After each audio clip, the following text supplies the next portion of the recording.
There is a man who lived 700 years ago in West Africa who may have been the single wealthiest human being in all of recorded history.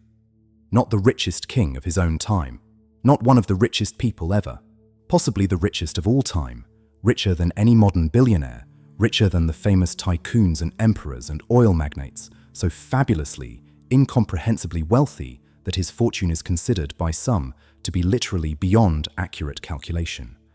His wealth came from a simple, staggering fact.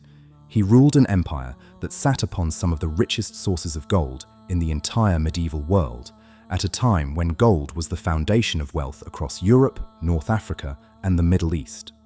And he became famous across 3 continents because of a single, legendary journey, a pilgrimage so lavish, so dazzling, that he gave away so much gold along the way that he accidentally wrecked the economies of the lands he passed through and made his distant African empire known and marveled at throughout the entire known world.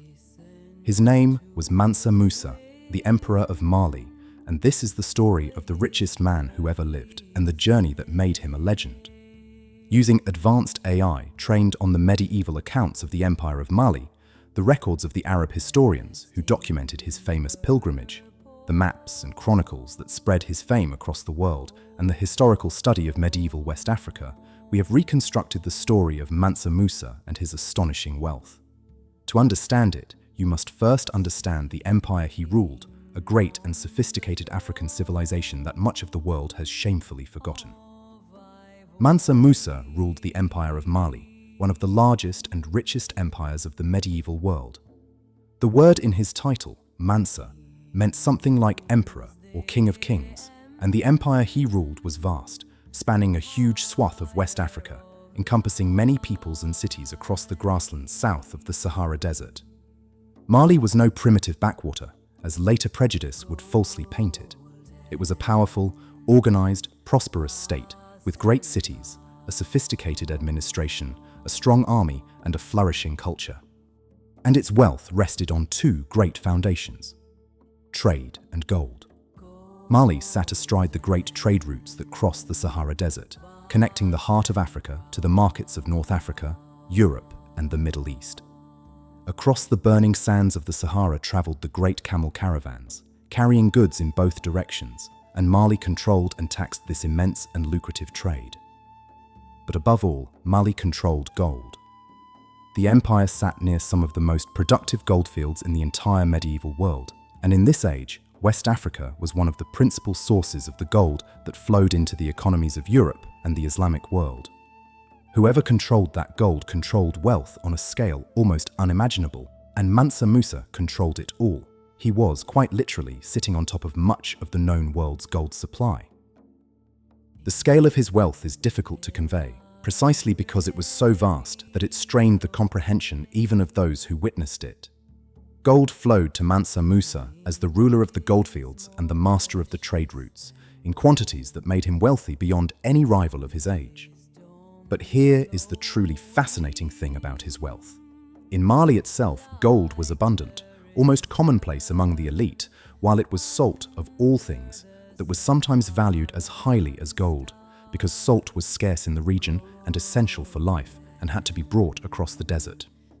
So, Mansa Musa controlled a substance, gold, that was merely useful and plentiful in his own realm, but that was the very foundation of wealth and power in the lands to the north.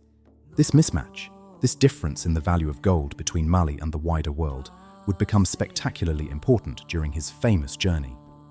For the moment, understand simply this. Mansa Musa possessed gold on a scale that no European king, no merchant prince, no sultan could match, and he was about to take an enormous quantity of it on the road, in the most extravagant display of wealth the medieval world had ever seen. The journey that made Mansa Musa a legend was a pilgrimage. Mansa Musa was a devout Muslim, and the Empire of Mali had embraced Islam, which had spread across the trade routes into West Africa. As a faithful Muslim, Mansa Musa undertook the sacred pilgrimage to the holy city of Mecca, the journey that is one of the central duties of the faith, traveling across thousands of miles, across the Sahara and through Egypt and on to Arabia. But Mansa Musa did not travel as a humble pilgrim. He traveled as the richest emperor on earth, and he brought his wealth with him in a display of staggering, almost unbelievable magnificence. The accounts describe a caravan of enormous size, thousands upon thousands of people, soldiers, officials, servants, and attendants accompanying the emperor on his journey. There were great numbers of camels and horses, many of them laden with gold. The reports speak of hundreds of attendants, each carrying a heavy staff or bar of gold, and of camels each bearing a great weight of gold dust. The emperor and his entourage were dressed in the finest silks and richest garments. The whole procession was a moving city of wealth and splendor, crossing the desert and entering the cities of the north in a blaze of gold and magnificence that left everyone who saw it utterly astounded. The people of the lands he passed through had never seen anything like it, and the fame of the Golden Emperor from the mysterious lands of the south spread before him and behind him.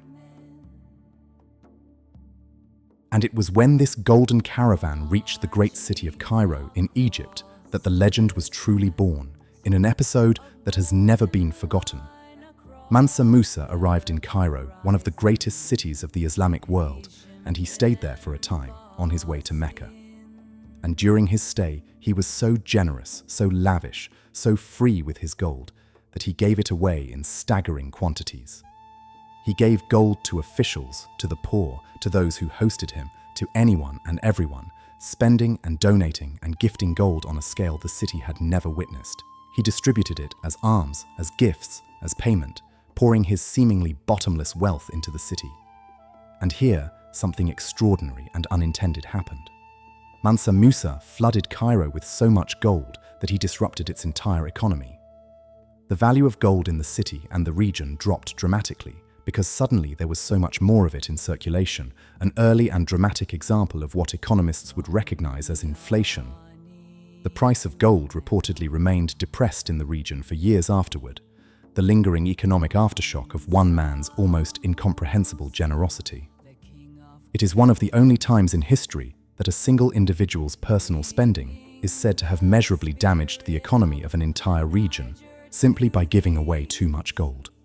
The story captures, better than any number could, the sheer scale of Mansa Musa's wealth. He was so rich that his charity caused an economic crisis. On his way back, the accounts say, he even tried to buy back gold to repair the damage he had done. The pilgrimage made Mansa Musa and his empire famous across the entire known world in a way that would last for centuries. Word of the fabulously wealthy African emperor, with his caravans of gold and his economy-shaking generosity, spread throughout the Islamic world and into Europe. Mali, which had been little known in the wider world, suddenly became famous as a land of almost mythical wealth. Mansa Musa appeared on the maps of Europe.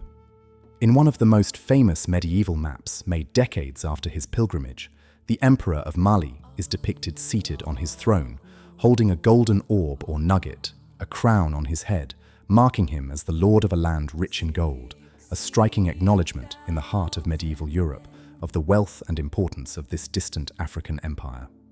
For generations, Mali and its fabled city of Timbuktu would hold a place in the European imagination as a land of legendary, almost unreachable, golden wealth.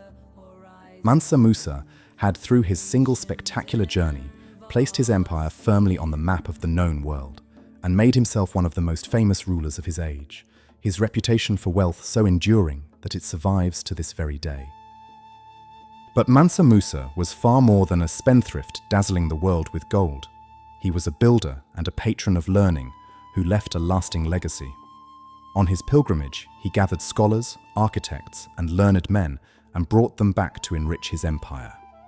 He invested heavily in his great cities, and above all in the city of Timbuktu, which under his patronage and that of his successors became one of the most important centers of learning, scholarship, and trade in the entire medieval world. Timbuktu grew into a renowned hub of Islamic scholarship, home to great mosques, to centers of learning, and to a famous trade in books and manuscripts, attracting scholars and students from across the Islamic world. The city accumulated vast libraries of manuscripts on subjects ranging from religion and law to astronomy, mathematics, and medicine. Mansa Musa commissioned the building of magnificent mosques and other structures, leaving an architectural and cultural legacy that outlasted his gold. Under his rule and his patronage, The Empire of Mali reached a height of prosperity, sophistication, and cultural achievement that made it one of the great civilizations of its age, a center not just of wealth, but of faith, learning, and art. The richest man who ever lived used his wealth not only for spectacular display, but for the lasting enrichment of his empire's mind and spirit, a legacy of learning that, in the libraries of Timbuktu, would endure for centuries after the gold was gone. That was Mansa Musa, the richest man who may have ever lived. The emperor of the great West African Empire of Mali, who sat astride the Trans-Saharan trade routes and atop some of the richest goldfields in the medieval world, and who possessed wealth on a scale so vast it is considered beyond accurate calculation, exceeding, by some reckonings, that of any individual in all of history. The emperor whose legendary pilgrimage to Mecca, with its caravan of thousands and its camels laden with gold, dazzled 3 continents, and who gave away so much gold in Cairo that he disrupted the entire region's economy, the only man in history whose personal generosity is said to have caused an economic crisis. And the emperor who was far more than a dazzling spendthrift, a devout pilgrim, a builder, and a great patron of learning, who made the city of Timbuktu into one of the foremost centers of scholarship in the medieval world. Mansa Musa placed his empire on the map of the known world, both literally and in legend, and his reputation for fabulous wealth has endured, undimmed, for 700 years. He is a powerful reminder of a truth that much of the world long ignored or denied, that medieval Africa was home to great, wealthy, sophisticated civilizations, to emperors of staggering power, to cities of learning and splendor. The richest man who ever lived was not a European king or an Asian emperor or a modern tycoon. He was an African emperor who crossed the desert in a blaze of gold 7 centuries ago, and whose wealth was so immense that, all these years later, we are still talking about it.